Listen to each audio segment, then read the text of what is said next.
ओम श्री कृष्णाय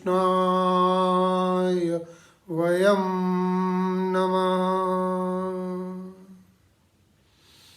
गुरुर्ब्रह्मा गुरुर्विष्णु गुरुर्देवो महेश्वराय गुरुर्साक्षात् परब्रह्म तस्मै श्री गुरुवे नमः।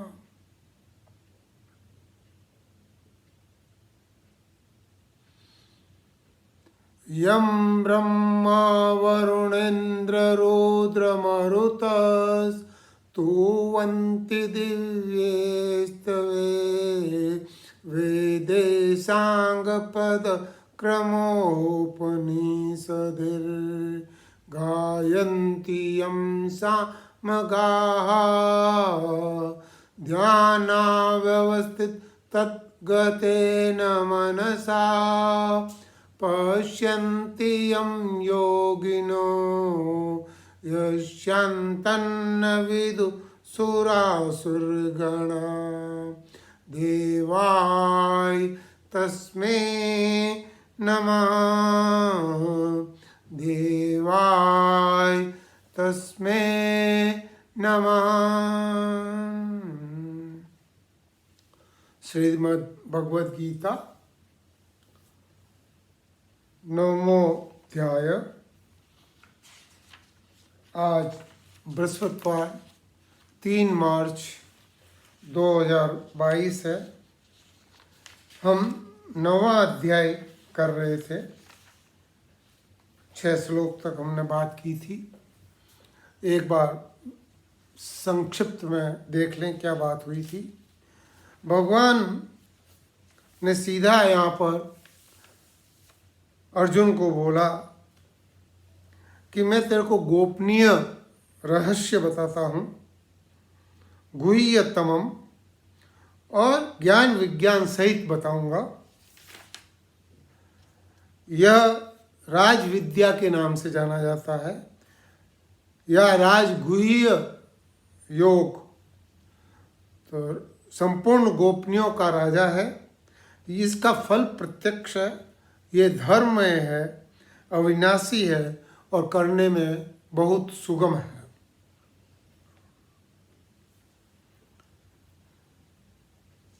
भगवान ने इसके बाद में ये भी बोला कि जो संसार में मेरे निराकार रूप में व्याप्त हैं, संपूर्ण प्राणी मुझ में स्थित है, परंतु मैं उनमें स्थित नहीं हूँ। वो प्राणी मुझ में स्थित नहीं है। मेरे इस ईश्वर संबंधी योग सामर्थ्य को देख। तो ये जो चीज़ है, ये भगवान ने बड़े विशेषता से बताई, इसलिए कि मनुष्य कई बार गलत समझ जाता है और वो समझता है कि मेरे हृदय में भगवान है, इसलिए मैं भगवान हूँ। तो ऐसा समझना गलत है। भगवान बोलते हैं कि उन मनुष्यों में मैं नहीं हूँ, हालांकि वो मेरे से ही उत्पन्न हुए हैं, लेकिन मैं उनमें नहीं हूँ। संपूर्ण प्राणियों को उत्पन्न करने वाला, प्राणियों के धारण पोषण भरत पोषण करने वाला मेरा स्वरूप उन प्राणियों में स्थित नहीं है। मेरा स्वरूप अलग है, मैं उनमें स्थित नहीं हूँ। और उसके अंदर उन्होंने आकाश की एग्जाम्पल बताई कि जैसे वायु है, वायु हमेशा आकाश में रहती है। इसमें ऐसा समझ लें कि जैसे कि वायु जो है वो आकाश में है, लेकिन वायु के अंदर आकाश नहीं है। आकाश विस्तृत है, आकाश उससे बहुत विस्तृत है। तो इसलिए ऐसे संपूर्ण प्राणी मुझ में स्थित रहते हैं, ऐसा तुम मान लो। अब भगवान आगे के कुछ श्लोकों में अपनी खास बात, गुह्यतम बात बता रहे हैं कि क्या हमको समझना चाहिए, कैसे हमको करना चाहिए। तो उसके लिए भगवान बोलते हैं 7वें श्लोक में, सर्वभूतानि कौन्तेय प्रकृतिम यान्ति मामिकाम कल्पक्षये पुनस्तानि कल्पादो विसृजाम्यहम्। हे कुंती, हे कुंती पुत्र, कल्पों के क्षय होने पर जब कल्प खत्म होता है तो ये सारे प्राणी मेरी प्रकृति को प्राप्त हो जाते हैं।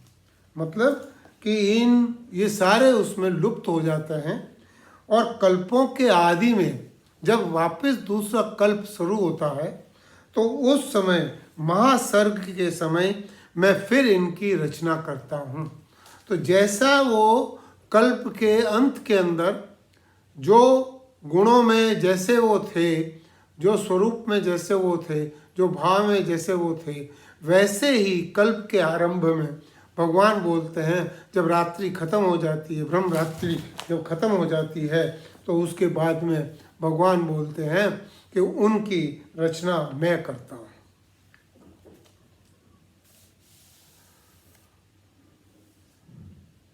8वां श्लोक। प्रकृतिम स्वामवष्टप्य विसृजामि पुनः पुनः भूतग्राममिमं कृत्स्नम् अवसंप्रकृतिर्वशात्। संक्षिप्त जो वर्णन है वो इस तरह है। प्रकृति के वश में होने से परतंत्र हुए इस संपूर्ण प्राणी समुदाय जो कल्प के आखिर में कल्प के खत्म होने पर, रात्रि के खत्म होने पर मैं अपनी प्रकृति को वश में करके बार बार उसकी रचना करता हूँ।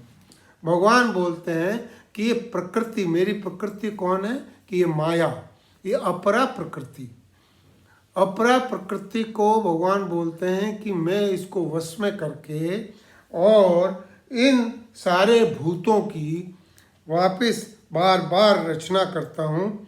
प्रकृति प्राणी समुदाय मैं अपनी प्रकृति को वश में करके बार बार। इसका मतलब क्या है यहाँ? इसका मतलब यह है कि प्रकृति जो है उसके वश में नहीं है। चूँकि वो प्रकृति के वश में नहीं है इसलिए कर्म उनको बांध नहीं सकते। तो ये जो चीज़ है, प्रकृति परमात्मा की एक अनिवर्चनीय अलौकिक विलक्षण शक्ति है, विलक्षण शक्ति है, ये राम सप्ताह जी बता रहे हैं। ऐसी अपनी प्रकृति को स्वीकार करके ही भगवान सृष्टि की रचना करते हैं। तो उसके अंदर भगवान ये रचना करते हैं, कारण कि सृष्टि में जो परिवर्तन, उत्पत्ति, विनाश आदि का जो अंत होता है वह सब प्रकृति में ही होता है और भगवान में नहीं होता है। जो ये बदलता है वो सिर्फ माया में होता है, प्रकृति में होता है। भगवान के उस भाव में इसका कोई फर्क नहीं पड़ता। इसलिए भगवान क्रियाशील प्रकृति को लेकर ही सृष्टि की रचना करते हैं और इसमें भगवान का कोई असमर्थता या वो पराधीन है ऐसा नहीं है, या वो कुछ कमज़ोर हैं ऐसा नहीं है, ये यहाँ पर बताया है। भगवान प्रकृति पर अधिपत्य होने पर ही उनमें लिप्तता, कर्तृत्व आदि नहीं होते। तो ये अगर वो भगवान माया के अधीन अगर ये करते हैं तो वो उसमें बनते हैं, तो उसके अंदर उसमें लिप्त होते हैं। वरना चूंकि वो माया को अपने अधीन में रखे और ये रचना करते हैं इसलिए वो उसके अंदर नहीं बनते। भगवान उन्हीं प्राणियों की रचना करते हैं जो प्रकृति के परवश हैं, अर्थात जिन्होंने प्रकृति के साथ अपना संबंध जोड़ रखा है। तो ये जो पुनः जो सृष्टि रचती है उसके अंदर उन लोगों की रचना होती है जो पहले ही प्रकृति के साथ में थे और प्रकृति के परवश वो सारे कार्य करते हैं। तो ये यहाँ पर बताया है। आगे 9वां श्लोक। न च मान्तानि कर्माणि निबन्धन्ति धनञ्जय उदासीनवदासीनम् असक्तन्ते सुकर्मसु। हे धनंजय, उन सृष्टि की रचना आदि में कर्मों में अनासक्त होकर बिल्कुल उदासीन की तरह रहते हुए मुझे वो कर्म नहीं बांधते। उस कर्मों में मेरी कोई आसक्ति नहीं है और मैं ये जितने कर्म करता हूँ उस पूरा उदासीन होके करता हूँ। उदासीन मतलब उनसे कोई मेरा अटैचमेंट नहीं है। तो ये जो चीज़ है ये यहाँ पर कर्म, राम सुखदास जी बोलते हैं, कर्मासक्ति, फलाशक्ति और कर्तव्य अभिमान के कारण मनुष्य कर्मों में बंध जाता है, परंतु भगवान ने न तो कर्माशक्ति है, न फलाशक्ति है, न कर्तव्य अभिमान है, इसलिए वे सृष्टि की रचना करते हुए भी उसके अंदर बंधते नहीं हैं। भगवान और आगे बड़ा विशेष बात बोल रहे हैं। मयाध्यक्षेण प्रकृतिः सूयते सच्चराचरं हेतुनानेन कौन्तेय जगद्विपरिवर्तते।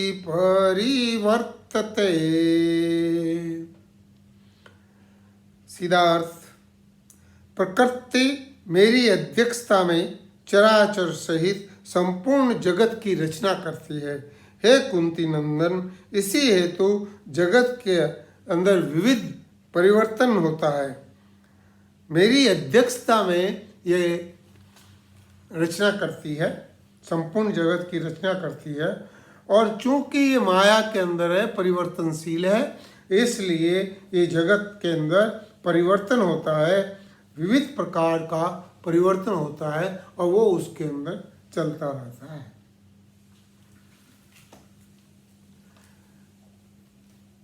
राम सुखदास बता रहे हैं, भगवान से सत्ता स्फूर्ति पाकर ही प्रकृति ये चर अचर से संपूर्ण प्राणियों की रचना करती है। तात्पर्य यह है कि सब क्रियाएं प्रकृति में हो रही हैं, भगवान में नहीं। प्रकृति में कितना ही परिवर्तन हो जाए, परमात्मा वैसे के वैसे रहते हैं। इसी प्रकार भगवान का अंश जीव भी सदा निर्लिप्त और असंग रहता है। प्रकृति जो परमात्मा के अधीन रहकर सृष्टि की रचना करती है, पर जीव प्रकृति के अधीन होकर जन्म मरण के चक्कर में फंस जाता है। तो ये जो चीज़ है, इसको मैं तात्पर्य यह है कि परमात्मा तो स्वतंत्र है, पर जीवात्मा जो है ये परतंत्र है। ये सुख की इच्छा से ये इसमें परतंत्र हो जाती है, वरना जीवात्मा भी स्वतंत्र थी, लेकिन ये अपने सुख की कामनाओं से, इच्छाओं से ये परतंत्र हो जाती है।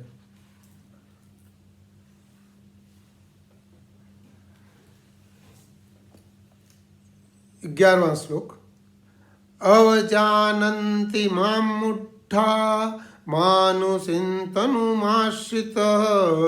परं भावमजानन्तो मम भूतमहेश्वरम्।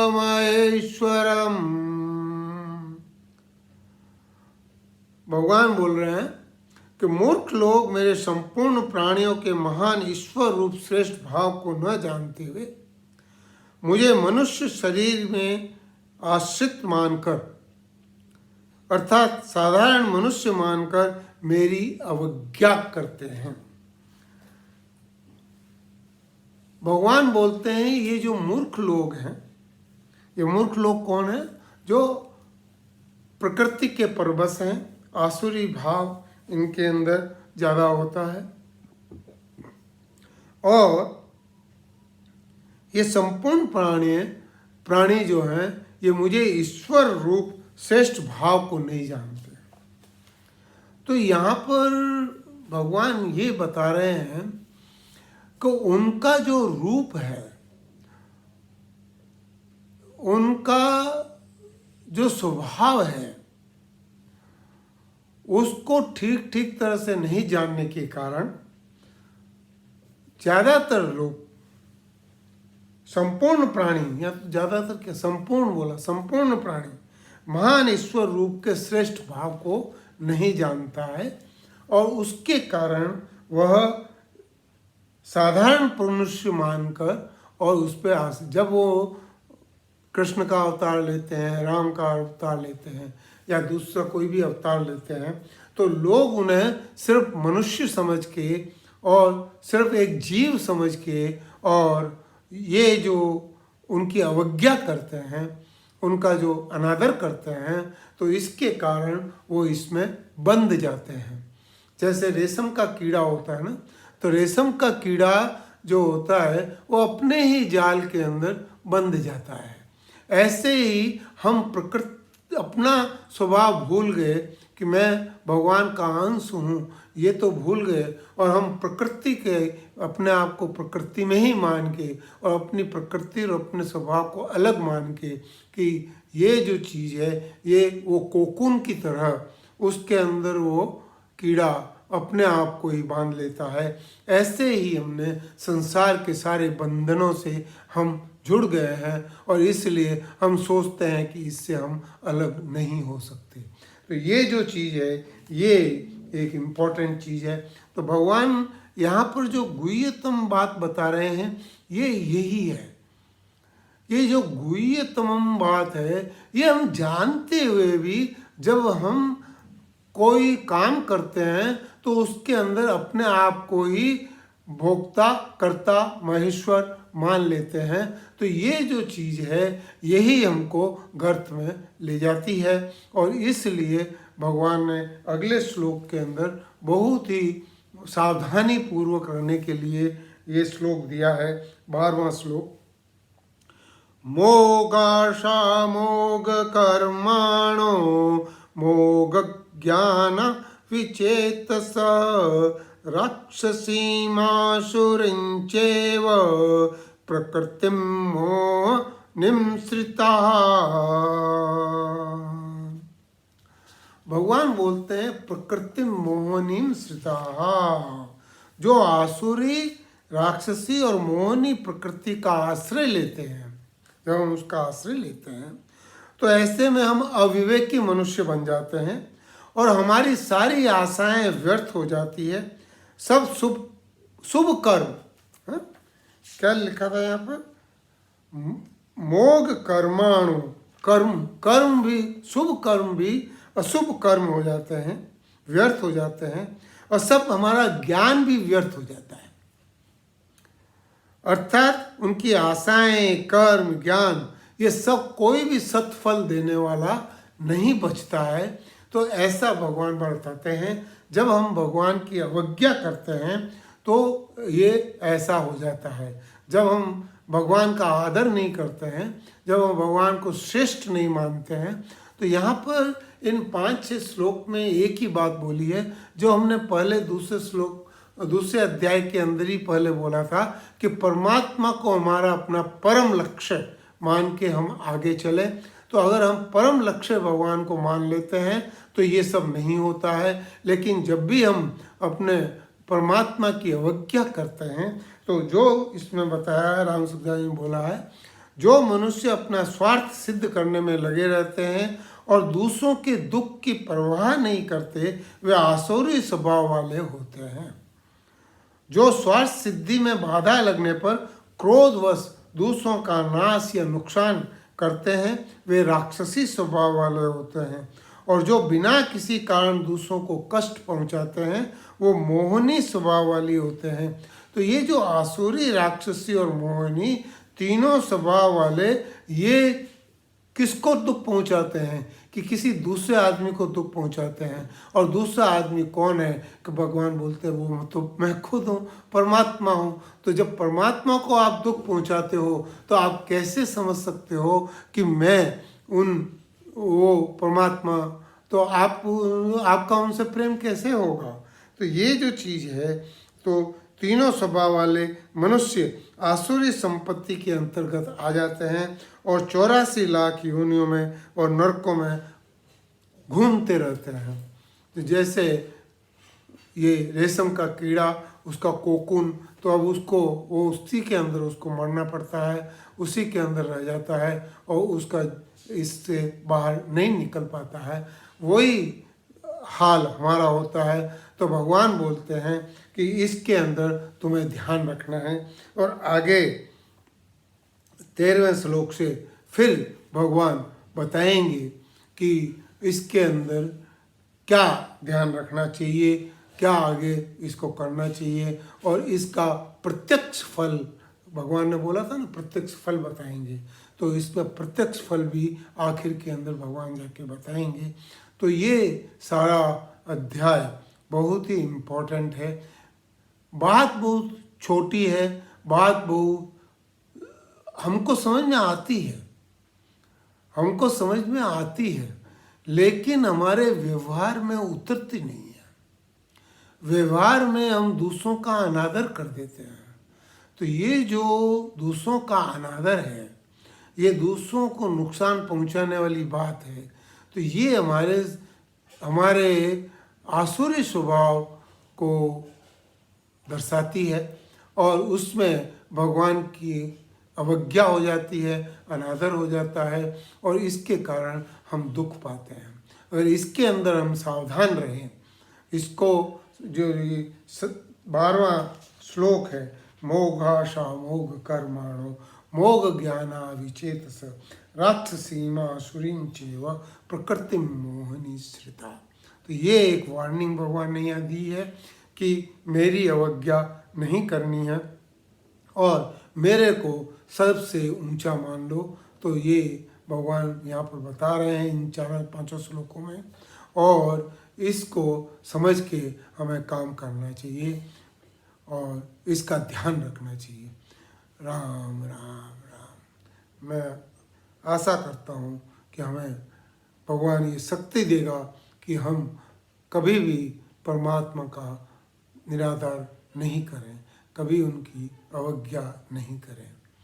राम।